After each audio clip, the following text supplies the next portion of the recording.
Assalamualaikum warahmatullahi wabarakatuh. Alhamdulillahirabbil alamin alladzi arsala rasulahu bil huda wa dinil haqq liyudhhirahu 'alad dini kullihi wa kafaa billahi shahida. Asyhadu an la ilaha illallah wa asyhadu anna Muhammadan 'abduhu wa rasuluh. La nabiyya ba'da, rahmatan lil alamin. Allahumma shalli ala Muhammadin wa ala alihi wa ashabihi wa man tabi'ahum bi ihsani ila yaumiddin. Kaum muslimin dan kaum muslimat sedang jamaah subuh yang dirahmati Allah Subhanahu wa taala. Alhamdulillah, pada subuh ini kita sudah mulai berpuasa untuk hari yang ke-17. Dan tentunya semalam adalah malamnya peringatan nuzul Quran. Kaum muslimin rahimakumullah, sesuai dengan tema kita pada subuh ini, yaitu tentang kerusakan moral dan solusinya, maka ini sangat berkaitan sekali dengan peristiwa nuzul Quran sendiri. Karena di waktu diturunkannya Al-Quran oleh Allah Subhanahu wa taala pada Nabi Muhammad SAW melalui perantara malaikat Jibril, ini adalah sebuah peristiwa penting yang akan merubah kehidupan manusia, terutama juga dari sisi akalnya. Ada dua perubahan yang mendasar yang dibawa oleh Al-Quran ini. Pertama adalah perubahan tauhid, yaitu kembalinya kepada tauhid, kepada kalimah la ilaha illallah, mengesahkan Allah. Yang kedua adalah mengembalikan akhlak kepada akhlak yang diajarkan di dalam Islam. Kaum muslimin rahimahumullah, kalau kita lihat dari sisi akidah, di masa jahiliyah di daerah Jazirah Arab, masyarakat sudah jauh sekali melenceng dari ajaran agama-agama samawi sebelumnya. Jadi agama ini secara garis besarnya terbagi pada dua. Yang pertama namanya agama samawi. Agama samawi itu adalah agama langit secara arti katanya, tapi maknanya adalah agama samawi itu adalah agama yang berasal dari Allah Subhanahu wa taala, dan itu disampaikan kepada nabi dan rasul, mulai dari Nabi Adam alaihissalam sampai kepada Nabi Isa alaihissalam. Ajarannya apa? Ajarannya tauhid, mengesahkan Allah Subhanahu wa taala, menegakkan kalimah la ilaha illallah di permukaan bumi Allah ini. Itu agama samawi. Yang kedua adalah agama ardi. Agama ardi ini secara bahasa artinya agama bumi. Agama bumi maksudnya adalah, maknanya adalah agama yang muncul di bumi ini berdasarkan khayalan, berdasarkan perasaan, berdasarkan imajinasi dari manusia-manusia yang ada di bumi ini. Jadi makanya sebelum Islam masuk ke daerah kita, ke Indonesia pada umumnya, maka yang dianut agama sebelumnya adalah agama Arab, yang dikenal dengan animisme dan dinamisme. Percaya kepada makhluk, percaya kepada benda, kemudian menghayalkan bentuk kekuatan yang akhirnya disebutnya sebagai Tuhan dan lain sebagainya. Kaum muslimin rahimahullah. Nah, bangsa jahiliyah sebelum Islam datang atau sebelum Al-Quran diturunkan oleh Allah Subhanahu wa Ta'ala kepada Rasulullah, atau Rasulullah diangkat sebagai Nabi pada waktu itu, kondisinya adalah mereka sudah jauh dari nilai-nilai agama yang diturunkan oleh Allah melalui kitab Zabur, Taurat dan Injil. Dia tidak lagi mengesahkan Allah, dia tidak lagi menyembah Allah, walaupun ada sebagian kecil yang masih berpegang teguh pada kitab sebelumnya. Tetapi secara mayoritas, kebanyakan orang-orang jahiliyah pada waktu itu sudah jauh melenceng. Di sekitar Ka'bah itu mereka bangun patung-patung dengan berbagai macam nama patungnya. Ada Lata, ada Uzza, ada Manat dan lain sebagainya. Diberdirikan secara kokoh di sekitar Ka'bah, kemudian mereka datang ke Ka'bah itu. Apakah tujuan persinggahan, perdagangan dan lain sebagainya, dari negeri Sam, dari Madinah dan lain sebagainya. Kemudian dia menyembah patung itu. Dan bahkan mereka mengambil batu-batu kecil yang ada di sekitar Ka'bah itu, kemudian dibawa kemana dia nanti pergi membawa dagangannya. Sebelum dibuka bawa dagangan itu, kemudian mereka sembah batu itu, dijadikannya jimat batu itu. Kaum muslimin rahimahullah, begitu keadaannya.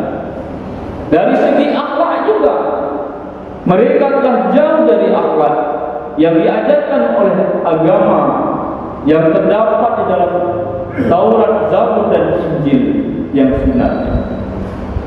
Mereka menghalalkan umpamanya bergonta-ganti pasangan. Istrinya kalau ada tamu, diserahkan istrinya kepada tamunya, atau dia pinjamkan istrinya kepada saudaranya, dan istri saudaranya dipinjamkan pula kepada saudaranya.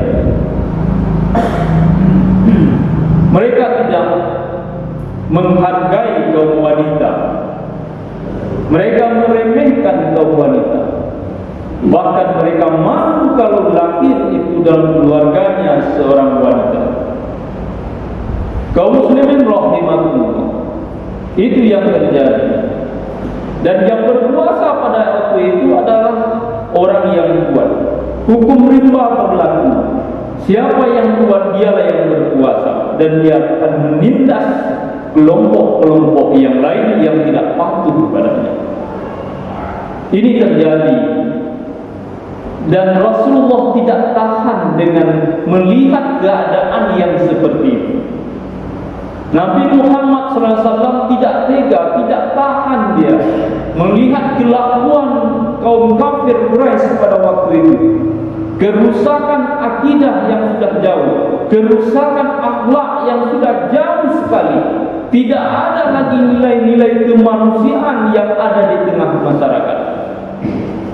Maka Rasulullah pergi dia ke Gua Hira, sekitar 5 km dari kota Mekah. Dan itu bukan sekali Rasulullah. Dalam sejarah kita akan membaca bahwa bukan sekali Rasulullah ke Gua Hira. Berkali-kali Rasulullah mendatangi Gua Hira. Kenapa? Tak tahan dia melihat keadaan. Tidak sanggup dia melihat keadaan umat pada waktu itu seperti itu. Kemudian dia mengadu pada Allah Subhanahu wa taala di Gua Hira. Nah, pada satu waktu, di waktu Rasulullah berada di Gua Hira, di sanalah Allah mengutus malaikat Jibril. Untuk apa? Untuk menyampaikan wahyu yang pertama. Dan wahyu yang pertama ini sekaligus fungsinya adalah mengangkat Nabi Muhammad SAW itu sebagai Nabi dan Rasul Allah SWT. Datang Jibril mendekati Rasulullah dengan bunyian-bunyian yang gemerincing, diceritakan di dalam sejarah itu, bunyi gemerincing-gerincing. Kemudian disuruh Rasulullah membaca kalimat-kalimat yang disampaikan oleh Jibril. Iqra. Terdiam Rasulullah. Iqra, Iqra. Dan dia menjawab, wa ma ana biqari. Dan saya tidak bisa tulis baca. Kata Rasulullah. Rasulullah adalah seorang yang ummi, seorang yang tidak pernah mengecap lembaga pendidikan, yang tidak pernah belajar. Hidupnya secara alami, dibentuk secara alami. Dia pergi mengembala kambing, mengikuti berjualan, berdagang secara alami seperti itu. Tidak pernah belajar tulis baca. Dia akui pada Jibril, saya tidak bisa tulis baca. Sehingga kata Jibril, ikuti apa yang aku ucapkan. Maka diucapkanlah oleh Jibril Quran surat Al-Alaq ayat 1 sampai 5. Iqra bismi rabbikal ladzi khalaq, khalaqal insana min 'alaq. Iqra wa rabbukal akram alladzi 'allama bil qalam, 'allamal insana ma lam ya'lam. Kemudian diikuti oleh Rasulullah sallallahu alaihi wasallam. Hari itu dan saat itu pula Rasulullah diangkat sebagai Nabi dan Rasul Allah, Nabi yang menerima wahyu. Kemudian untuk dirinya, untuk dia amalkan, dan berkewajiban dia menyampaikan kepada umatnya. Dan ini yang telah dilakukan oleh Rasulullah SAW, amanah yang besar itu, yang akhirnya merubah wujud dunia ini. Sampailah Islam kepada kita saat sekarang ini. Kaum muslimin rahimakumullah. Nah, di dalam Al-Quran itulah akidah diluruskan. Kalau tadi sebelumnya akidah telah melenceng dari ajaran-ajaran agama yang disampaikan kepada Nabi dan Rasul sebelumnya, sekarang diluruskan oleh Rasulullah melalui Al-Quran. Dibina iman, disampaikan kepada bangsa Mekah, masyarakat Mekah, tentang Islam, tentang iman. Walaupun tidak banyak yang mengikuti Rasulullah pada saat itu, tapi Rasulullah telah sampaikan dengan resiko apapun. Resiko dibunuh pun Rasulullah tanggung. Kaum muslimin rahimakumullah, akhlak juga seperti itu. Rasulullah ajarkan akhlak kepada umat manusia, sehingga Rasulullah sallallahu alaihi wasallam mengatakan, innama bu'istu liutammima makarimal akhlak. Sesungguhnya aku ini adalah diutus oleh Allah untuk memperbaiki akhlak yang mulia. Kaum muslimin rahimakumullah, akhlak yang mulia maksudnya adalah akhlak yang sesuai dengan syariat Islam, yang sesuai dengan ajaran Islam. Dan itu di mana? Itu ada di dalam Al-Quran.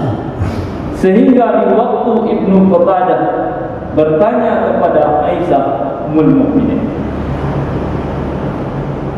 Ditanya kepada Aisyah, "Ya Aisyah, apa akhlaknya Rasulullah sallallahu alaihi wasallam?" "Kana khuluquhul Qur'an." Jawaban Aisyah, "Kana khuluquhul Qur'an." Akhlaknya Rasulullah sallallahu alaihi wasallam itu adalah Al-Qur'an.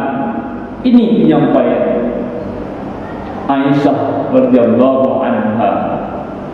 Kaum muslimin rahimakumullah. Jadi akhlak itu sudah ada di dalam Al-Qur'an. Akhlak apa saja? Akhlak kepada kita punya orang tua, kita berakhlak kepada sesama kita, akhlak kita di dalam bernegara, akhlak kita di dalam bermasyarakat, dalam berjual beli dan lain sebagainya sudah lengkap di dalam Al-Quran dan dicontohkan lagi oleh Rasulullah SAW. Maka banyak hadis-hadis Rasulullah tentang akhlak ini. Banyak sahabat yang menceritakan tentang akhlak Rasulullah SAW. Kaum muslimin rahimakumullah, maka berubahlah wajah Jazirah Arab itu, apalagi setelah Rasulullah nanti hijrah ke Madinah. Dulunya tidak punya lagi adab sopan santun, akhlak yang sudah jauh dari ajaran Islam, kemudian dibentuk oleh Rasulullah dengan akhlak yang mahmudah, akhlak yang terpuji, yang sampai hari ini diajarkan kepada kita. Kaum muslimin rahimakumullah. Sekarang bagaimana solusinya di tengah keadaan kita yang akhlak yang hari ini kadang-kala juga sudah hancur, yang kadang-kala juga terkontaminasi dengan hal yang lain? Kaum muslimin rahimakumullah, banyak sekali mungkin kita memperhatikan kerusakan-kerusakan akhlak pada akhir-akhir ini. Solusinya adalah kembalikan kepada Al-Quran, kembalikan kepada hadis Rasulullah. Maka untuk mengembalikan itu, wal takum minkum ummatun yad'una ilal khair wa ya'muruna bil ma'ruf wa yanhauna 'anil munkar. Harus ada orang-orang yang bekerja ekstra, yang bersungguh-sungguh untuk melakukan amar ma'ruf nahi dan munkar. Kaum muslimin rahimakumullah, alhamdulillah di Muhammadiyah melakukan, menjadikan ayat ini sebagai dasar dalam berorganisasi, sehingga bermunculanlah amal usaha Muhammadiyah, terutama di bidang pendidikan. Untuk apa? Untuk mengembalikan umat manusia ini kepada Al-Quran dan Sunnah Rasulullah. Muncullah madrasah, muncul sekolah, muncullah pesantren, boarding school dan lain sebagainya. Untuk apa? Supaya kembali kepada Al-Quran dan Sunnah. Hari ini kita sudah punya untuk pesantren, Ma'had Darul Quran. Dan alhamdulillah akhir-akhir ini habis pada bulan Ramadan ini, sampai dari 1 Ramadan sampai hari ini 17 Ramadan, sudah ada yang bisa hafal 70 halaman. Bayangkan, hanya dari 1 Ramadan sampai 17, belum lagi hafalannya yang sebelum itu. Sudah ada yang di atas 20 juz menghafal Al-Quran. Artinya apa? Kita serahkan Al-Quran kepada. Hari ini bukan hanya mengajarkan membaca Al-Quran, tapi bagaimana dia bisa menghafal Al-Quran. Ternyata indah di waktu kita hafal Al-Quran. Kenapa? Pada hari Jumat kita ingin membaca surat Al-Kahfi, tidak perlu lagi kita bawa Al-Quran. Sambil kita berjalan, nyetir mobil atau bawa kendaraan, bisa kita baca Al-Quran. yang akhirnya dengan bacaan Al-Quran itu akan berpengaruh ke dalam hati kita, akan berpengaruh ke dalam pikiran kita semua. Kaum muslimin rahimakumullah, maka harus ada upaya untuk mengembalikan umat kepada Al-Quran dan Sunnah. Dan Rasulullah memang itu tugasnya, mengembalikan kepada ajaran Islam. Apalagi dengan segi solidaritas, kita lihat berapa kantong di sana sudah siap untuk didistribusikan pada saudara-saudara kita yang ditimpa musibah. Ini adalah ajaran Rasulullah. Kita masih banyak stok kita di rumah. Rasulullah SAW datang seorang yang meminta, dia berikan, ternyata untuk dimasak sudah habis di dapurnya. Di waktu Aisyah datang, bertanya Aisyah, ya Rasul, mana bahan makanan kita? Sampaikan, ya Aisyah, tadi ada orang yang datang untuk meminta, yang sangat membutuhkan, dan telah aku berikan kepadanya. Kaum muslimin rahimakumullah, semua itu adalah ajaran Rasulullah, ajaran Islam yang telah disampaikan oleh Rasulullah.